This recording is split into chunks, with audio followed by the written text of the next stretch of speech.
अच्छा, इस पर ये दूसरी बात ये हो जाती है कि हम लोग क्या करते हैं कि कब्रिस्तान तो जाते ही हैं, कब्रिस्तान में क्या करते हैं, अगरबत्ती और मोमबत्ती और पता नहीं क्या क्या लेकर के जाते हैं। अपने बाप को जलाने का इरादा होता है क्या? है? क्या जरूरत है? क्या वो खुशबू के लिए? लोग कहेंगे कि खुशबू के लिए लेके जाते हैं। तुम्हारे बाप ने जिंदगी भर तो सारा गलत काम किया, उनके पास नेक अमाल की खुशबू नहीं थी, और तुम जाते हो गोबर से बने हुए अगर बत्ती को तुम कहते हो कि वहां जाकर के खुशबू फैला देंगे तो मेरे बाप की नजात हो जाएगी, मेरे बाप की बख्शिश हो जाएगी। कभी नहीं हो सकता। यहाँ की खुशबू, वहां की खुशबू वहां तक पहुंच ही नहीं सकती है। इस वजह से अगरबत्ती मोमबत्ती ये सब की जरूरत नहीं है। अमल कीजिए, अमल। बस जाना चाहे फर्दन फर्दन जाना चाहे जाइए, मार्केट और बाजार और हो हल्ला करते हुए और पूरी रात जागते हुए कोई जरूरत नहीं है। इसी तरीके से गलत फहमी ये फैली हुई है कि हमारी माँ बहनें इसमें जरूरी समझ करके 2 रोजे रखती हैं, 2 रोजे, एक दिन पहले एक दिन बाद।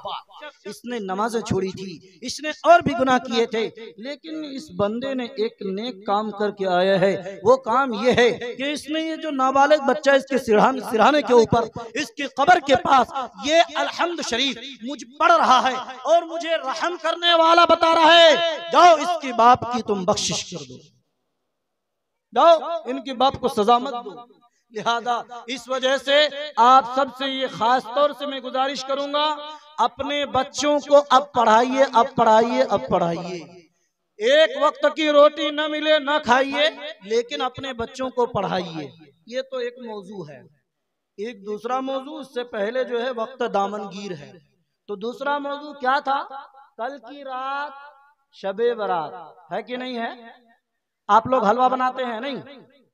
खाते भी खूब है माशाअल्लाह। सुनिए, 2-3 बातें कहकर के खत्म करता हूँ। अहम अहम बातें हैं जो करनी चाहिए। एक इमाम होने के नाते मेरी जिम्मेदारी बनती है कि मेरे इलाके में अगर कोई गड़बड़ी होगी तो मैं उसको सख्ती से लूंगा, मैं उसको सख्ती से लूंगा। अल्लाह और उसके रसूल की मुखालफत हो यह मुझे कभी भी बर्दाश्त नहीं। लिहाजा सुनो, कल की रात के सिलसिले में क्या हकीकत है। कुरान में तो सही एतबार से कुरान की किसी भी आयत में इस रात के बारे में कोई जिक्र नहीं है सही रिवायत के मुताबिक। बाद मुफस्सिरीन ने लिया है, लेकिन तहकीक ये है कि कुरान में जिक्र नहीं है। हाँ, अहादीस में है, अहादीस में है। उसमें से कुछ रिवायतें ज़ईफ हैं, लेकिन कुछ हदीसें सही भी हैं। इससे क्या साबित है? साबित ये है कुछ अमाल। वो क्या है कि एक अमल साबित ये है कि कल वाली रात है ना, उस रात में इबादत करना है, जागना नहीं। जागना ये जो आपने बना लिया ना कि रात भर जागना, ये रात भर जागना इबादत नहीं है, इबादत करना इबादत है। इस वजह से अगर आपको मौका, आपकी सेहत काम करे तो जितने वक्त तक आप बर्दाश्त कर सकते हो, फराइज की अदायगी के साथ साथ कुछ नवाफिल, कुछ कज़ा नमाजें और कुछ तहज्जुद वगैरह अगर आप पढ़ सकते हो, तस्बीहात, जिक्र, अज़कार वगैरह पढ़ सकते हो तो पढ़ लें। उसके बाद दुआ पढ़ करके सो जाएं। एक चीज। दूसरी चीज क्या है? अच्छा, हम सब ने ये मामूल बनाया हुआ है कि कब्रिस्तान जाते हैं, है नहीं? तो कब्रिस्तान जाना क्या जरूरी है? कब्रिस्तान जाना जरूरी है? सुनिए, कब्रिस्तान जाना जरूरी नहीं है।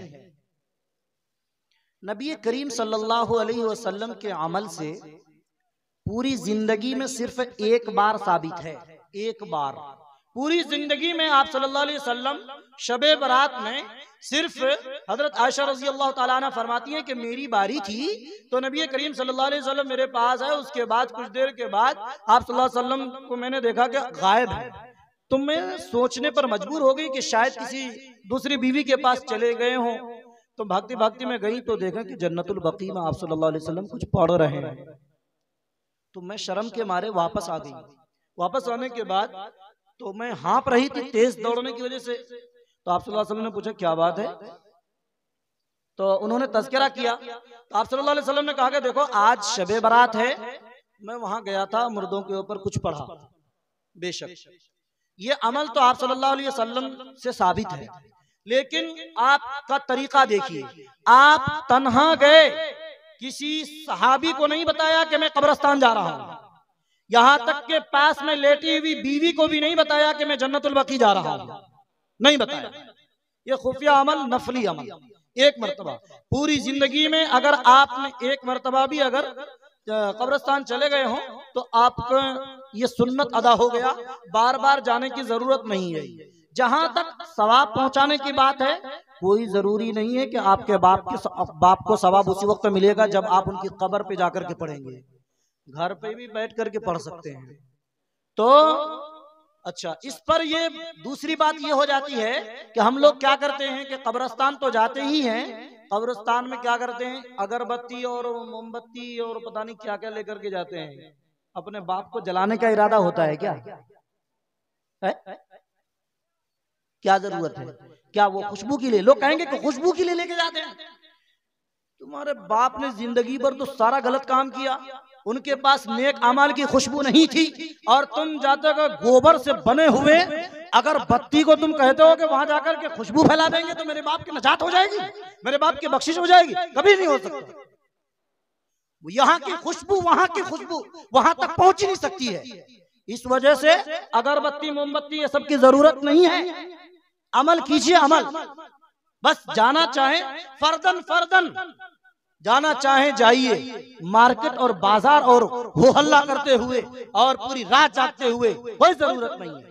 इसी तरीके से गलत फहमी ये फैली हुई है कि हमारी माँ बहनें इसमें जरूरी समझ करके 2 रोजे रखती हैं, 2 रोजे, एक दिन पहले एक दिन बाद।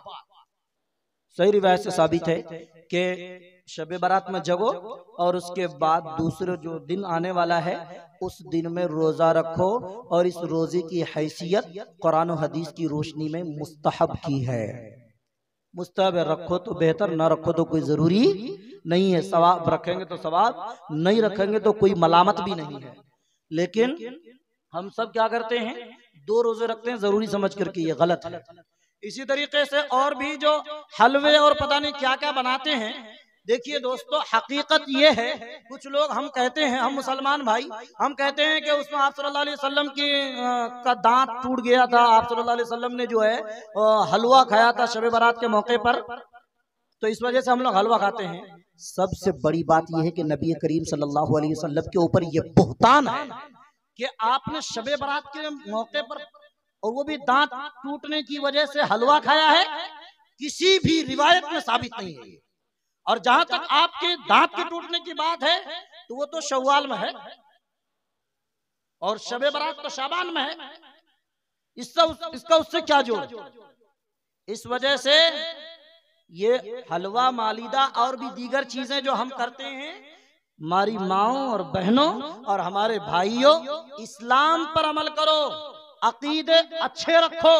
वजह यही है कि हमारे अकीदे खराब हो गए हैं, और हमारे अकीदे के सही न होने की वजह से आज हम खुद गलत चीजों में फंसे हुए हैं, और लोग आकर के शुबा डाल देते हैं तो हम शुबे में पड़ जाते हैं, और आज यहाँ तक बात पहुंच चुकी है कि लोग कह रहे हैं कि खुदा है भी कि नहीं। लोग सवाल क्या कर रहे हैं, बताओ तुम्हारा खुदा कहाँ है, खुदा है तो बुला के लाओ, खुदा है तो बुला के लाओ। ये सवाल चल रहा है मीडिया में, समझ रहे हैं। हालांकि हम मुसलमानों को ये कहा गया है कि अल्लाह की जात और अल्लाह की सिफात में गौर न करो, अल्लाह की जितनी बनाई हुई चीजें हैं उन पर गौर करके देखो तो यकीनन तुम्हारे दिल में ये बात आएगी कि अगर कोई जात है तो सिर्फ एक जात है, 2 खुदा होते तो उसमें झगड़ा हो जाता और ये दुनिया फना हो जाती। लिहाजा कोई बताए ना बताए, खुद पूरी कायनात को देख के दिल ये कहता है कि इस पूरी कायनात का मालिक अगर कोई है तो वो सिर्फ एक खुदा है। इसलिए अकीदे दुरुस्त रखिए और इसके साथ साथ आमाल से जुड़ जाइए प्यारो, आमाल से जुड़ जाइए। आमाल के एतबार से हम लोग काफिर हो चुके हैं, आमाल के एतबार से काफिर हो चुके हैं। इस वजह से दोस्तों हम गुजारिश करेंगे कि अपने बच्चों को इतनी तालीम दे दीजिए कि सही डगर पर आप भी जाएं, सही डगर पर वो भी जाएं। अल्लाह से दुआ करें कि अल्लाह ताला हम सबको सही अमल करने की तौफीक अता फरमाए और बुरे अमल से हम सब की हिफाजत फरमाए। और अव्वलन अल्लाह हम सब के ईमान की हिफाजत फरमाए, हमारे नस्लों की, हमारे बच्चों और बच्चियों की ईमान की हिफाजत फरमाए। और समाज में फैली हुई जितनी बुराइयां हैं उन बुराइयों को अल्लाह ताला दफा कर दे और इन बुराइयों को हटा करके अल्लाह ताला नेकी के दरवाजे खुला दें और अच्छे अच्छे काम करने वाले लोग पैदा कर दें और समाज में सुधार पैदा करने की कोशिश करें। हम इंशाअल्लाह रमजान के बाद पूरी कोशिश करेंगे कि हमारे पूरे समाज में, खास तौर से हमारे एरिया में और हमारे इहाते में जो 5-7 गांव आते हैं, लालटोली पलसा ईदगाह में जुड़े हुए जितने भी लोग हैं, इन तमाम लोगों के बारे में इंशाअल्लाह मैं रमजान के बाद पूरी कोशिश करूंगा। औरतों के लिए अलग इंतजाम, जैसे कि तालीम अभी छोटा लालटोली और पलसा में हो रही है, इसी तरीके से हर गांव में इंशाअल्लाह औरतों की तालीम पर्दे के साथ बाज़ाब्ता होगी।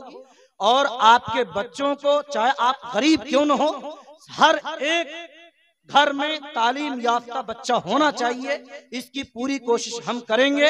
और इसी तरीके से हमारा नौजवान भाई जितने हैं उनके लिए भी अलग से हम मजलिस लगाएंगे हफ्ता 15 दिन में। और जुमे में इंशाअल्लाह मैं घूम करके 7 गांव में इंशाअल्लाह मैं बयान करूंगा और आपको इधर उधर की बातें नहीं और लफ्फाजी नहीं और इधर उधर के बिल्कुल कुछ करने की जरूरत नहीं। अल्लाह के रसूल ने जितनी बातें बताई हैं और कम से कम उतनी बातें जितनी से हमारी नजात हो जाए, उतनी बातें इंशाअल्लाह मैं बताने की हर तबके को कोशिश करूंगा। आप हमसे जुड़े रहिए और कोई मसला हो, कोई परेशानी हो, कोई दीन के ताल्लुक से कोई बात पूछनी हो, हमारा नंबर रखिए। हम आपके लिए, आपका ये खादिम हर वक्त आपके लिए हाजिर है, हर वक्त आपकी खिदमत के लिए हर जगह मौजूद है। आप मुझसे पूछिए, आपके मसले को इंशाअल्लाह हम कोशिश करेंगे मुकम्मल हल करने की। मुझसे अगर नहीं हो सका हम अपने बड़ों से पूछेंगे और आपके मसले को हल करेंगे। दोस्तों, बहुत अफसोस होता है, समाज में बेपनाह बुराइयां फैली हुई हैं, हमारी औरतें समझ रही हैं। अब तो कुछ माहौल बहुत अच्छा हो रहा है, हमारी औरतें जब तालीम में आ रही हैं वो समझ रही हैं कि क्या क्या हो रहा है। दोस्तों, बिगाड़ बहुत है। जहेज के बारे में कल मुफ्ती साहब कह रहे थे ना, बस ये बात कह करके खत्म होता हूँ। मेरी आंख से आंसू निकल जाते हैं। हम लोग जो शादी कराते हैं जहेज में, इतना जहेज देकर के अपने बच्चों को, अपनी बच्ची को रुखसत कराते हैं हम पैसे वाले लोग। यारो, एक बात याद रखो, जिस वक्त तुम्हारी बच्ची सज धज करके जाती है, वो दुल्हन बन करके जाती है, जिस गाड़ी में सवार होती है और जिस सड़क से जाती है, उस सड़क के किनारों में कुछ गरीबों के भी घर हुआ करते हैं, कुछ गरीबों के भी घर हुआ करते हैं। और खिड़कियों से वो हमारी गरीब